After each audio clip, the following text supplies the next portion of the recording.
자, 2015학년도 9월 평가원 사회문화 과목입니다. 이제 저희가 법과 정치, 경제 9월 평가원 거의 다 마무리를 했고요.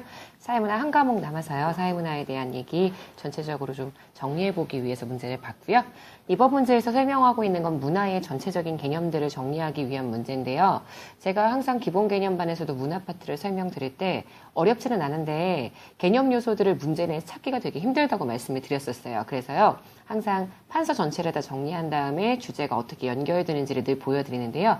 문화 파트는 그냥 하나하나 개념들 암기하시면 안 되고요. 전체의 구조가 어떻게 구성되어 있는지 반드시 파악하시면서 보셔야지만 문제를 쉽게 접근하실 수가 있을 것 같습니다. 자, 일단 들어가 볼게요.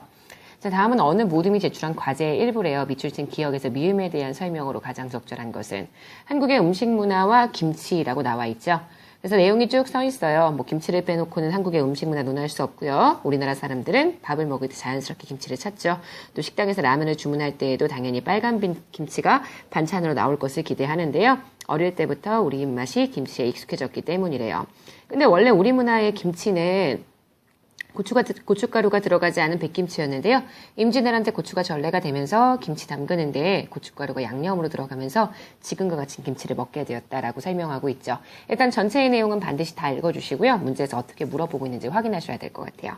일단 1번이에요. 기억의 음식 문화에서의 현재 문화라는 표현을 이야기하죠. 하위 문화라고 얘기하는 건 전체 사회의 주도적인 문화 말고요. 전체 사회의 구성원 중 일부가 공유하는 문화를 하위 문화라고 얘기를 하는데 하위 문화라고 표현하든 또는 음식 문화라고 표현하든 이럴 때 사용하고 있는 문화라는 표현은 문화를 넓은 의미, 광의로 보는 표현이라고 볼 수가 있죠. 우리가 문화의 의미라고 이야기를 하게 되면은요, 문화의 의미는 크게 두 가지, 좁은 의미와 넓은 의미로 파악이 될 수가 있는데요. 좁은 의미의 문화는 일반적으로 가치 평가가 가능한 예술가 같은 말과 대치돼서 쓸 수 있는 것이 좁은 의미의 문화라고 얘기를 하고요. 넓은 의미의 문화는 인간이 가지고 있는 생활 양식을 총체적으로 설명할 때 우리가 넓은 의미의 문화라고 표현을 하죠. 문제의 맥락에서 얘기하는 음식 문화는 우리나라 사람들의 음식을 가지고 설명할 수 있는 생활 양식되기 때문에 넓은 의미의 문화라고 보셔야 될 것 같아요. 자, 2번이에요.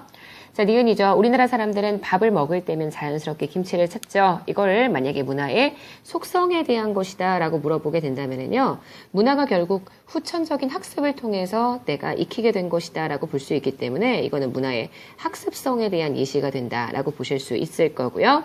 시간의 흐름에 따라 문화의 형태와 의미가 변화한다는 것은 변동성에 대한 얘기라고 볼 수가 있는데요. 지금 문제에 나와 있는 자료는 학습성의 내용에 좀 더 가깝게 설명될 수 있는 내용인 것 같습니다.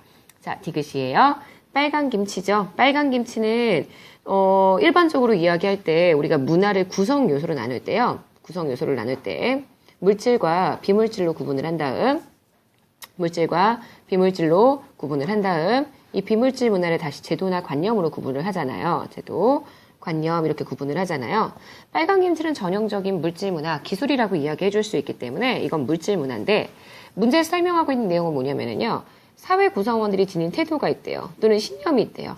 그거에 대한 옳고 그름, 당위성을 판단하는 데 사용하는 문화 요소. 그렇다면 요걸 판단할 수 있는 건 우리 비물질 문화의 제도 문화. 사회 질서를 유지하기 위해 인간이 만들어놓은 제도에 대한 문화가 여기에 해당된다고 볼 수가 있기 때문에요. 지금 3번에 대한 설명은 제도 문화에 대한 설명이라고 보실 수가 있을 거고요. 빨간 김치는 우리가 물질 문화의 요소로 봐주셔야 될 것 같습니다. 3번 그래서 X고요. 4번이에요. 리을이에요. 문화가 사회와 가정을 통해서요. 후천적으로 습득됨을 보여준대요. 자, 리을. 어릴 때부터요. 우리가 김치에 익숙해진 것은 어렸을 때부터 우리가 김치라는 문화를 학습했기 때문이라고 보실 수 있기 때문에 결국 문화가 사회와 가정을 통해 습득됨을 보여준다. 4번 맞는 표현 되겠죠. 자, 5번이에요. 김치를 담그는데 고춧가루가 양념이 들어가면서 지금과 같은 김치를 먹었대요. 우리나라에 원래 백김치가 있었고요. 그 다음 외부에서 들어가는 고춧가루가 있었어요. 자, 그래서요, 이렇게 두 가지가 합쳐져서요, 지금 형태의 빨간 김치가 등장을 하게 된 거죠.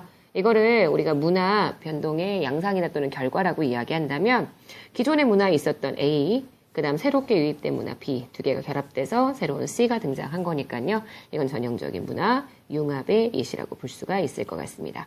이번 문제는 하나의 문제이긴 한데, 이걸 통해서 문화의 의미, 그 다음 문화의 속성, 그 다음 문화의 구성 요소, 이것도 문화의 속성이죠. 그 다음 문화 변동의 결과 또는 양상에 대한 것까지 한꺼번에 굉장히 많은 주제들을 물어보고 있기 때문에 내가 문화파트 전체를 개념적으로 잘 알고 있는지를 확인하신 다음에 문제를 풀어주셔야 될 것 같습니다.